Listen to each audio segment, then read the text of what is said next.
Welcome to the Collective Experience by the Brown Girls Collective, a dynamic platform where we celebrate innovation, creativity, and the power of Black excellence.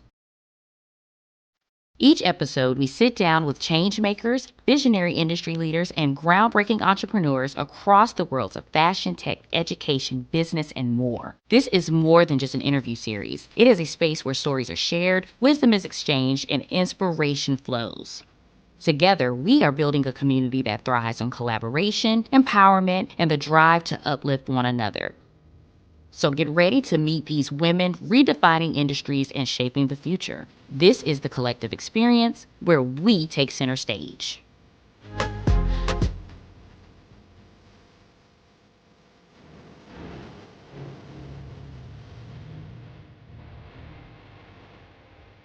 Secure your legacy today with Ashley Myers Jackson Law Firm, your trusted partner for your estate planning needs. Welcome to the Collective Experience, brought to you by Brown Girls Collective, your space for inspiration and connection. I'm your host, Jasmine. Today, we're excited to introduce Ashley Jackson, founder of Myers Jackson Law Firm, a practice built on the principles of love, compassion, and community. Inspired by her upbringing in a family that valued marketing and impact, Ashley carried these lessons to Spelman College, where she deepened her connection to her identity and culture. After earning her degree from Toledo College of Law and gaining experience in a corporate firm, Ashley chose to forge her own path, creating a law firm that feels more like family. As a wife and a mother to Corian, Cash, Anshawn, and Ashlyn, Ashley's family values are at the heart of everything she does.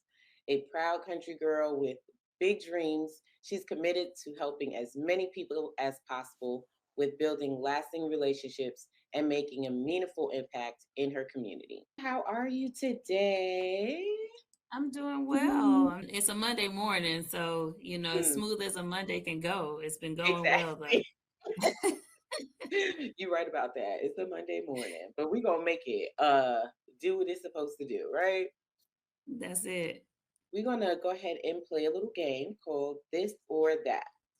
So we're gonna spin this wheel and see what we get. All right.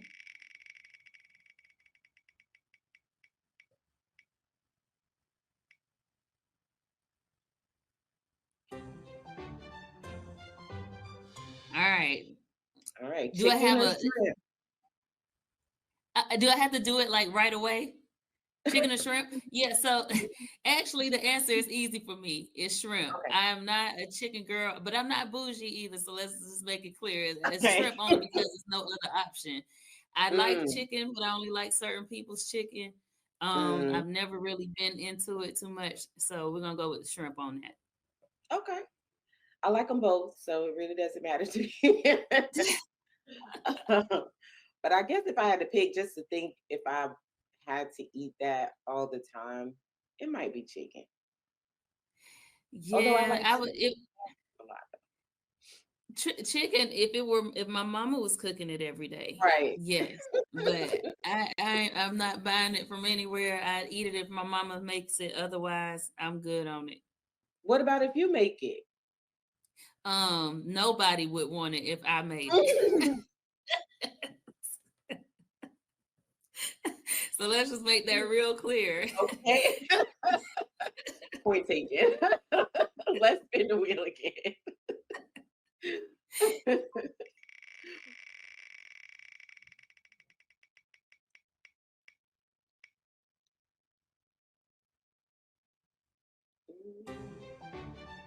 50-50 or 50-50 or fit the bill or let them pay.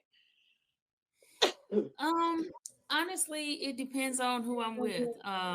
But I am a giver. I will say that I like to be able to give to people. So more than likely, it would be me trying to foot the bill. But I'm Mm, very grateful, and gracious enough to have good friends who yeah. kind of reciprocate that. So it's probably me trying to foot the bill. Now, whether or not that happens, eh, we'll see. So basically, you try, but not every time it works out that way. It doesn't work every time. I'd rather somebody else pay for it. Ain't gonna lie. But I will pay for it myself. That's not a problem. I like to eat, so if I went out, I'm gonna eat. So it don't matter whether you pay for I it or hear not. you. Get what I want. So my dad always tell me, "Don't you go nowhere without no money."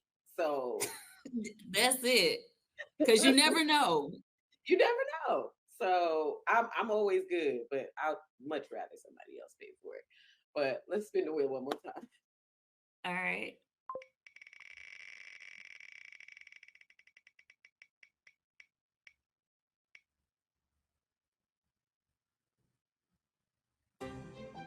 Okay, makeup or no makeup? What's your Yeah, that's preference? easy too. No makeup for me. I am Mhm. not, I don't even know how to do makeup. So that's the hard part for me. I can do liner, a Mhm. little, face powder, but that's about it for me. So I will say no makeup. But Mhm. for those of your people in your collective that knows how to do it and who's willing to train someone, please let me know. I'm open. Okay, you willing to learn? Yes. Okay. I know how to do makeup. I used to do it all the time, and now I'm just over it. So I'd rather just I do my brows, of course. I'm my lashes, but I can't. It's just way too much work. Girl, Yeah. I just am not good at it. I'm not good at the girly stuff. I've been Yeah. working on it, but Hmm. not that good at it. You look fine. You don't need no makeup, Well, I girl. appreciate that. You're welcome. You are beautiful. Major love to our sponsors for stepping in to make all of this happen. Special shout out to Jason Sumter of Exit Realty. Call him for your home buying and financial needs. IAS Games for family and friend game nights. Out the Barns Entertainment for your video editing needs. Camera Guys Inc. for video photography and your editing needs. Intro music by Sedasia and music provided by Drado. Your contributions keep us going and help us grow.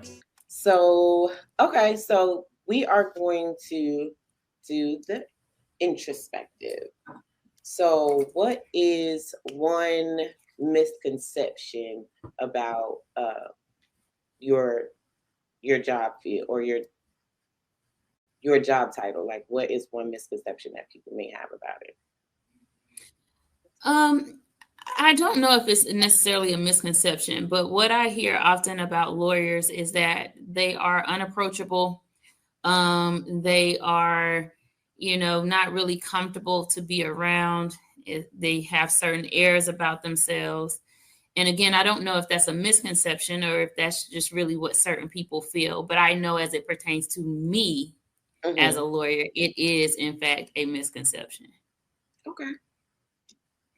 And is there have you ever like experienced something where you felt like you need to explain that besides being outright asked that question?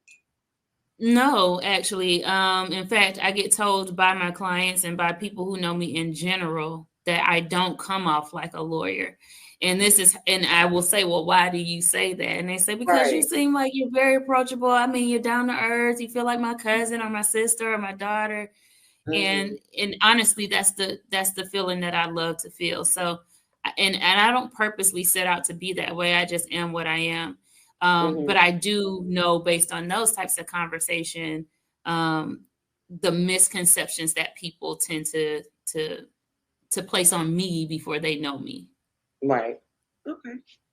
That makes sense. I know you went to Spelman College. Um Hmm. I remember growing up always like I know this is not a real school, but I used to watch the Cosby Show and Hillman. But you always think about I always thought about Spelman as because I knew that wasn't a real school.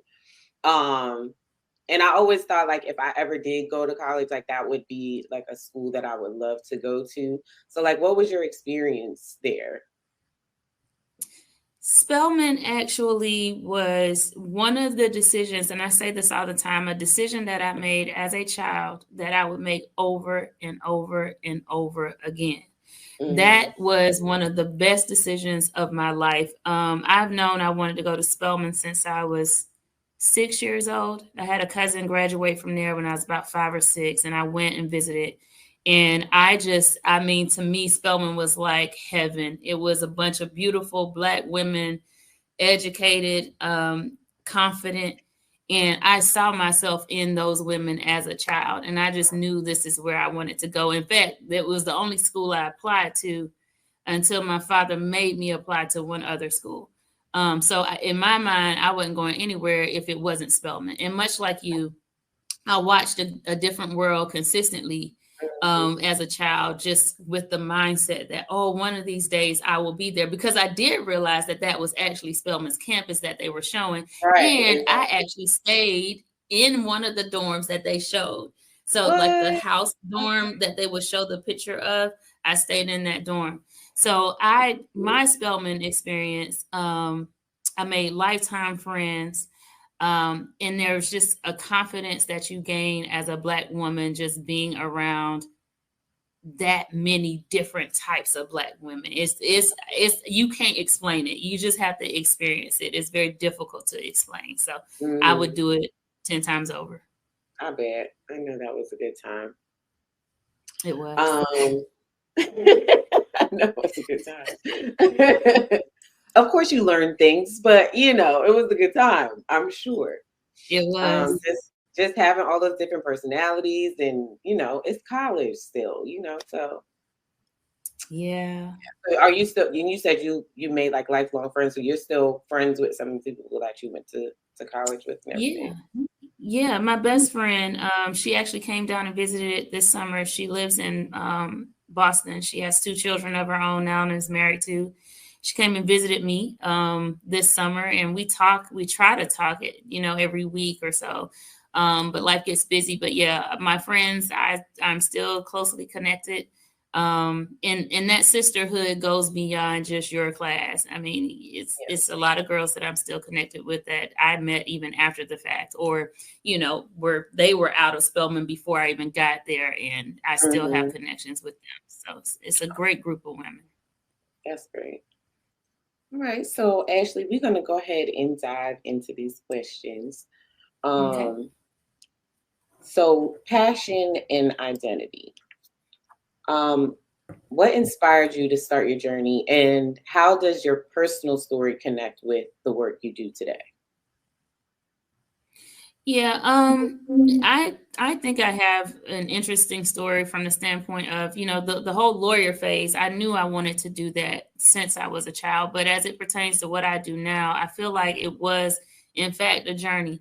I thought I would be more interested in corporate work, and I did that for about 3 years, and I learned a lot about myself in that space, more than I did about, the industry and that type of legal work. I learned that I am not the type of lawyer who is um, who does well in a corporate setting. I like helping look like me, even though I don't limit myself to that group of people. But it is very important to me to be impactful in the community that raised me. That's a big deal for me. And when I branched out on my own, I realized that there's an area that is very much so untapped in this community, and that's the estate and probate sector. Hmm. We end up losing a lot of land that our ancestors worked very hard for because we simply don't know things about this area of the law. When I first started practicing on my own, I had several families come to me and ask me to assist them with clearing heirs property. And that is a very expensive and tedious thing to do. But it's so easy to fix that on the front end if you have the right documents in place and you have the proper education on what to do with these documents once the time comes to use them. And so instead of me just being frustrated about the fact that these things weren't getting done, I just felt like it would be more helpful to be the voice that helps get it done, or the vehicle for getting it done. um, and like I said before, the way that we communicate in our community, I think it's good to have a messenger that looks like your community come Right. into it and say, hey, these are the things we should do, and here's why. And if Mm. y'all ain't doing it, I'm gonna tell you why you need to be doing it. And I can say that in a way that is very different than someone who doesn't look like me. So my passion for what I do now kind of stemmed, it just kind of happened. I wasn't necessarily seeking it, but it just kind Mhm. of happened. So when you started law school, like, did you know what like sector you wanted to go into, or you just like whatever happens happens? Yeah, when I started law school, I think I had an idea about what a lawyer was, much like other people. I thought, suited Well, every not day. what a lawyer was or is, but like, did you think that you were going to be like a criminal lawyer or a, you know what I'm saying? Like, I did you? thought I would I thought I would be a corporate lawyer. I thought that I Okay. was going to be someone who literally worked in a big law firm, made good money, um, dressed a certain way every day, all day. And I thought corporate was my space. Mm, Um, gotcha. but that's because I think I really didn't know a whole lot about myself. Hmm. When I was at that phase of my life, it was very much so a box ticking type of thing. It was, okay, go to this school, do this, become this, work at this type of firm. Like it was a check the box. It wasn't, Right. what is it that Ashley is looking to do? And so that corporate experience really taught me about Ashley, not necessarily Right. about the lawyer, but about Ashley and what my personality would, how best my personality would suit this job, not really the job making my personality, if that makes sense. Hmm. Behind the scenes, there's a lot of hard work that goes into this production, and we couldn't do it without our amazing sponsors, advertisers, and crew. So we're gonna get into the next question. What sets your business or initiative apart, and how does it impact your community or industry? Yeah, I think the thing that sets my business apart is I recognize my lane. I recognize what I, as a person, bring to this community. My firm is a firm that I feel like is more like a family structure. When people come into my office, they immediately will say, "Oh, wow, this feels so comfortable," or they're very relaxed being here. So that's the difference between me and I think some of my counterparts, but that's because that fits who I am. I have learned to be authentically what I am. Everybody can't be me and I can't be other people. And so I think the difference between my business and other people's is, again, I recognize who I am, what I am, and I naturally will attract the clients who are looking for that.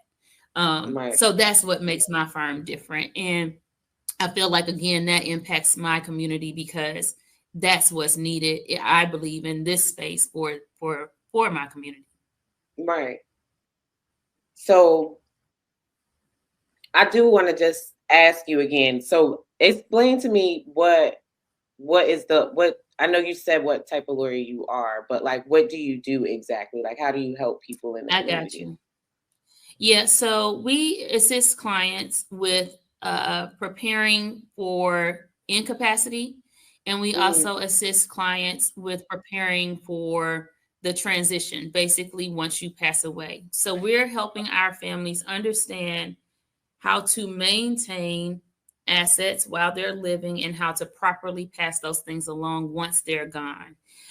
uh, Um, we have a big disconnect, I think, in our community from reality and then the legal side of things.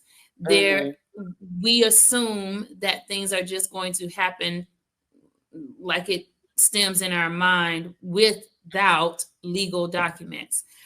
If you are incapacitated and don't have the capability of making decisions for yourself, taking mhm, care of your bills, making sure that expenses and things are still handled, that business in itself is still handled, medical decisions are handled, Just because you're married to someone does not mean that entities are going to allow that person to make decisions for you without some sort of legal documentation.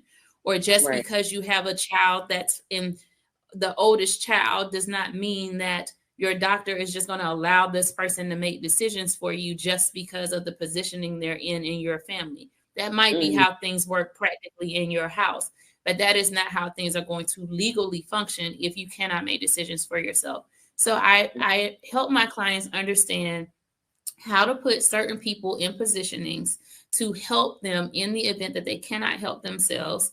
And Mm-hmm. essentially, I tell them you're remaining in control and you're making that decision while you're in control and able to do Right. so. And then on the flip side of that, I'm also assisting them with understanding how to properly pass along whatever wealth they might have.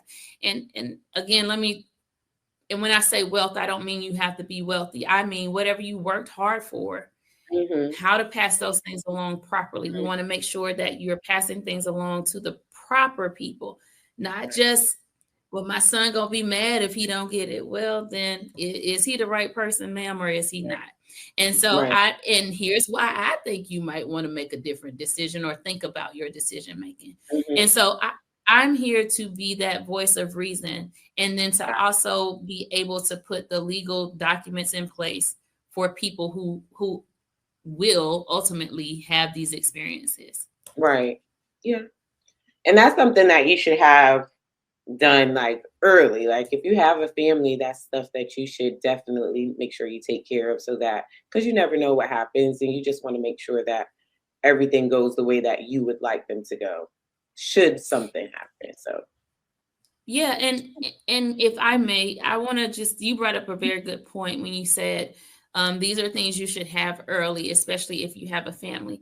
These are mhm, things that if you're an 18, a legal yeah, adult, you should have these things in place whether you have a family or not, true. because no legal adult will be in a position for someone else to just make a decision for them. I tell parents all the time, I'm like, your baby goes to sleep one night, he's 17, he's your child, you can make every decision under the sun. He wakes up the next morning and he's a full-fledged adult, but he's still a Mm, child and he still right, needs assistance, he still needs your help, he still needs your guidance. And without these documents, the likelihood of you being able to do that very smoothly is very slim. So mm, everybody over the 18 and older needs some format of a plan. It may not look like mine or right, yours, but mm, they need a plan. right. Okay. So the next question is going to be what is your why? So what keeps you motivated even when, things get tough? I think my why is my family, my kids. And I know that sounds very cliche, but it's true. My Mhm, children they are my why. I have three sons and a daughter.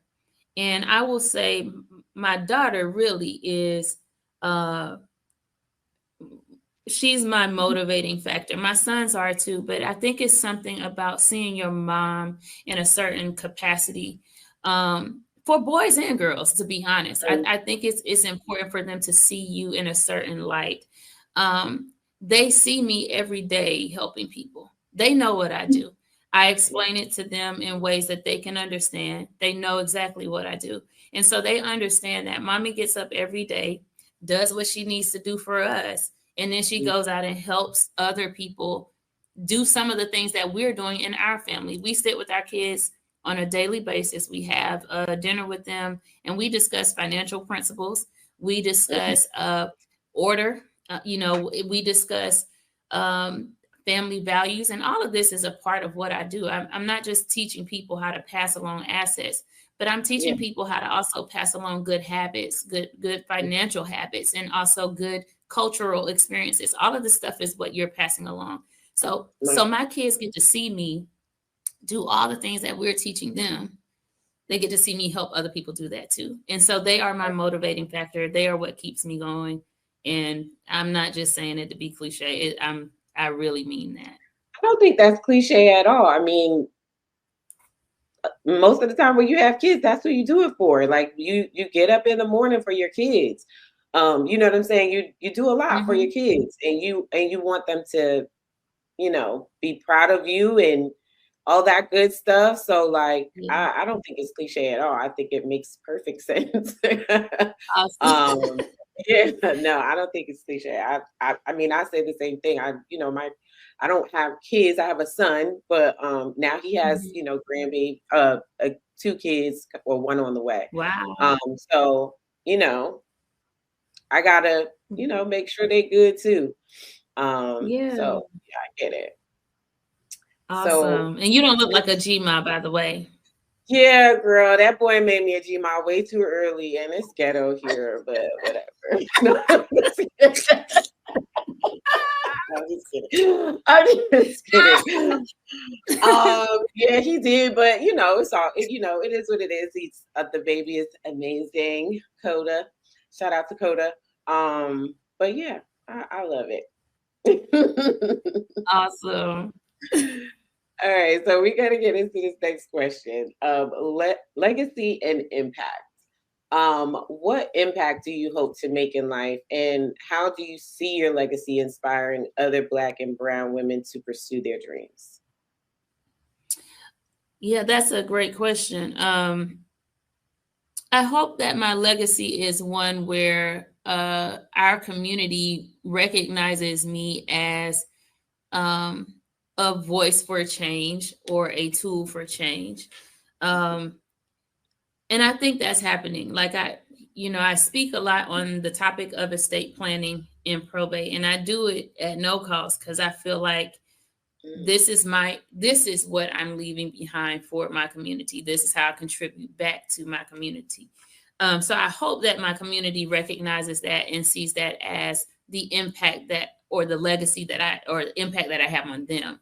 As far as the mm, legacy and how I feel like I want to be an impact for other Black lawyers, especially female lawyers, I would like to be able to expand even my practice to a point where I bring in young lawyers that look like me that I can kind of help direct in that arena or just help find their own lane, their own space, whatever that might be.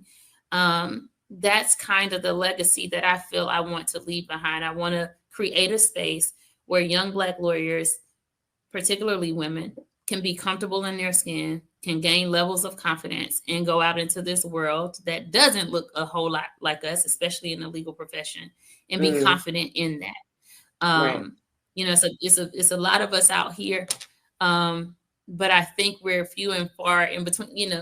Yeah. It's spread They out, and scattered I would around. like to at some point, yeah, bring it to a place where we do have a good solid group that we can rely on and encourage each other. So that's kind of the legacy I see myself leaving at some Right.